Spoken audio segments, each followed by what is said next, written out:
Welcome back to Ravenloft and part 5 of our Howls in the Night read-through. This is They Lie Beneath My Hand. The bog is not exceptionally large, but it houses a variety of creatures. Most of them can escape the danger the bog hounds pose, though some are able to defend themselves from the evil dogs. These encounters can take place at any time the heroes are exploring the bog. However, more important than any denizen of the bog is the moors itself. Give a personality to the bog when the players ask for descriptions of their surroundings. The trees creak and groan with age, and the mires gasp and gurgle mournfully. Every breeze is a rotting breath, and every shadow create character for the bog and make the heroes feel as if they are being watched and threatened. There are really only 2 encounters in this part of the adventure that can give the players information regarding the curse. The first is the clearing in which Anne's body lies. The second is the meeting with Anne. The other encounters are simply to add to the mystery and the horror of the bog itself. Use these sparingly if the heroes are having difficulty, more liberally if they need a greater challenge. The DM should review the rules for drowning in quicksand presented in Chapter 2, page 15 before proceeding. A. Clearing. There's a sense of menace filling this clearing. It is larger than most of the dry patches in the bog and has several obvious patches of quicksand. Heavy undergrowth surrounds the clearing, obstructing anything that could be lurking there. A small copse of trees huddles in the clearing, and a drone of insects fills the air. The stench of the bog is stronger and more horrible here. Mingling with the stink of vegetable rot is the unmistakable odor of an open grave. There is no encounter in this area unless the heroes begin digging in the quicksand. Then the ghost of Anne Campbell does its best to distract the heroes from the task until she can either animate plants to drag the heroes toward the pool or create bog hounds. If it is dark, the moorhound itself will not appear unless the night has fallen or the fog completely obscures the sun. See the next encounter for Anne's tactics should the heroes prove persistent in disturbing her body before bringing Westcote here. This clearing is the site of the final encounter between Westcote and Campbell. The heroes may investigate this area as much as they like before the final encounter, but they will find nothing of value. B. The 2 Faces of Anne Campbell. This encounter can occur on any trail in the bog. Once the heroes have completed some searching, and after they have witnessed the phantom scene, Anne will appear to them. This is the ghost of Anne Campbell, not an animated corpse. She chooses to reveal herself once she realizes this is her best opportunity for peace. When the heroes encounter Anne, they will see at first a corrupted, moldering corpse. As they search the bog, have a random hero chosen to make a wisdom check. If the check succeeds, the hero has the feeling of malevolent eyes from behind staring at him. If the character whirls quickly, he sees a ghastly thing, a rotted head peering from the surface of the quagmire, staring intently at the party, its mouth open in a silent curse, and the head sinks out of sight. This vision causes a horror check. If the party investigates the quagmire further, they will discover nothing. Anne's ghostly form has fled through the waters below the surface of the muck to avoid being spotted. If the characters actually begin poking around in the muck, Anne animates a vine or another plant to drive the character into the quicksand. A vine has a THAC0 of 15. If it hits, it wraps itself around the hero's leg or arm and begins pulling the character into the quicksand. The character must make a strength check at -2 to avoid being pulled towards the swamp. 2 failed checks indicate the vine has succeeded in dragging the character below the surface. A hero drawn into the quicksand may continue to attack the vine at a -4 penalty, but only with a small weapon like a knife or a dagger. Larger weapons are useless in the muck. The vine can be severed by inflicting 10 hit points of damage on it with a type P or S weapon. The DM may substitute a harrying attack for another sort of plant, such as a gnarled tree, a flailing cattail, or a thorn bush, a spider plant, suffocating Spanish moss, and others. After several encounters of this sort, Anne determines that the heroes intend to continue their investigation and appears to them. The clinging undergrowth at last parts on a dry, blossom-covered knoll. There stands a beautiful red-haired woman gathering flowers in the midst of the swamp. She looks up, unsurprised, and sets down her basket. She straightens, smoothing her old-fashioned dress, and waits for you to approach. Something about her features seems preternaturally calm. If the hearers are observant, they may notice that this is the same woman whose portrait sits above the Westcoat's mantle. A successful intelligence check indicates that she looks familiar. If the hearers remark upon this resemblance, Anne tells the characters that she is a descendant of the Campbells that they have heard about, come back to spread the truth about the night Anne was murdered. Regardless of what the heroes say, Anne decides to tell the heroes a story. She tells them the version number 1 of the history, presenting herself as the innocent victim and Westcoat as the villain. She omits the names of those involved in this little tale, but her outrage over the indignity she suffered mounts through the course of the story, until she is sobbing at rage at the end of it. If, at the end of the story, the hero suggests that perhaps this woman is Anne Campbell, she acknowledges her identity. She says, "All I want is to be laid to rest. If I can but look upon the face of the man who caused my death, I can reconcile my spirit to its faith. If you could just find a way to bring him to the clearing in the northwest of the bog, I can at last find peace. From eve to the morning light is the only time that I can manifest fully. If you can bring him there, then I can calm the spirit of the swamp."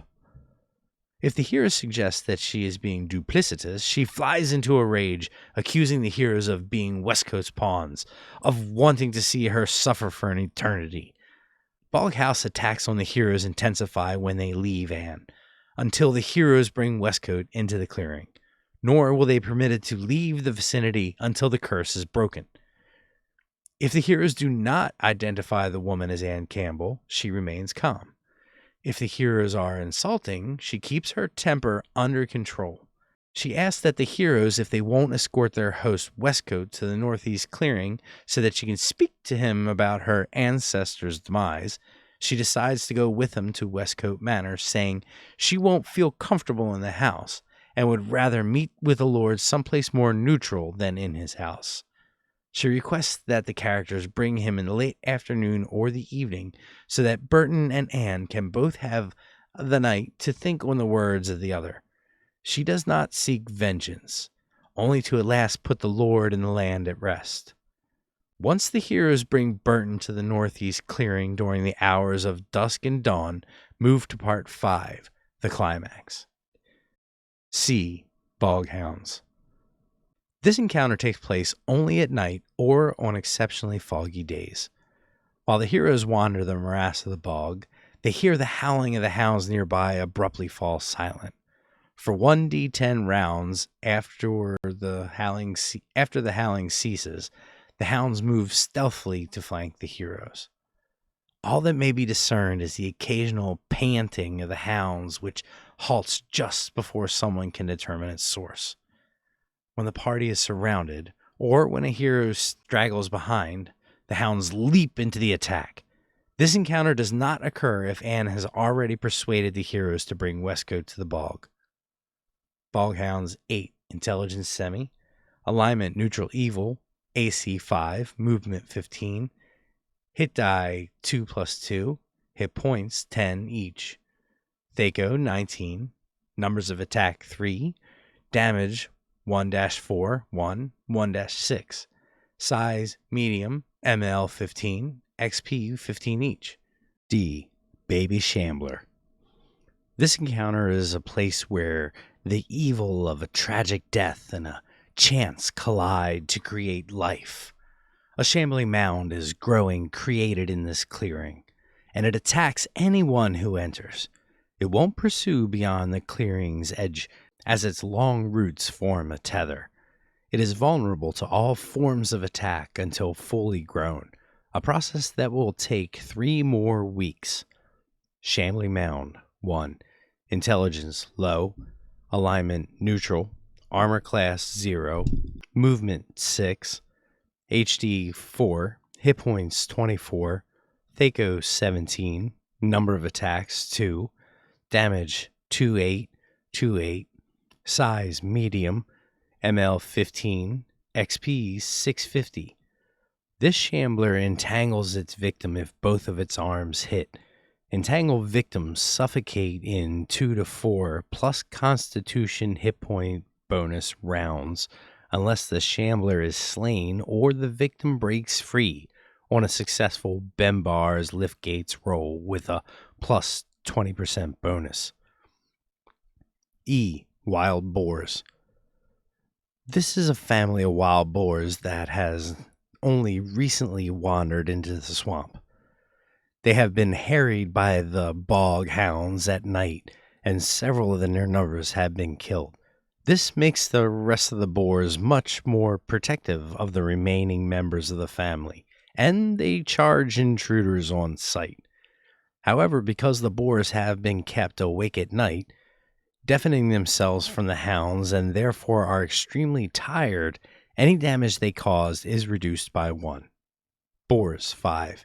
Intelligence semi, alignment neutral, armor class 7, movement 15, hit dice 3+3, hit points 18, 14, 13, 12, and 10, Thaco 17, number of attacks 1, damage 3-12, size small, ML 8, XP 175 each. F. Snakes. This encounter can take place anywhere in the swamp as snakes abound in the area. One snake might drop from a tree branch, or both might if disturbed by a careless hero's foot. Snakes, poisonous. 2. Intelligence animal, alignment neutral, armor class 6, movement 15, hit die 2+1, hit points 12 and 8, Thaco 19. Number of attacks 1, damage 1, special attacks poison, size small, ML 8, XP 175 each. Heroes bitten by the snakes must make a successful save versus poison or suffer 3 to 12 points of damage, 1 to 6 rounds after the bite. G. Shack. A small, crude hut stands on stilts at the edge of a pond. This house looks ready to collapse into the murky waters nearby. Smoke rises from the chimney. If the heroes open the door to the shack, they must make a surprise check. Inside rest 4 corpses as if sitting down to a meal. However, upon entering the cabin, the 4 zombies lurch to life and move towards the door to attack. The zombies are the remnants of a hunting party, trapped in the shack by the hounds. They eventually died of fear and horror. When the spirits left their bodies, the curse reanimated them and left them here for attack on any intruder. Zombies 4. Intelligence non, alignment neutral, armor class 8, movement 6, hit die 2, hit points 14, 10, 10, and 8. Thaco 19, number of attacks 1, damage 1 through 8. Magic resistance special, size small, ML special, XP 65 each. Thank you for listening to the next episode of Howls in the Night read through, The Lie Beneath My Hand. Next read through, we will continue with Live Long and Suffer.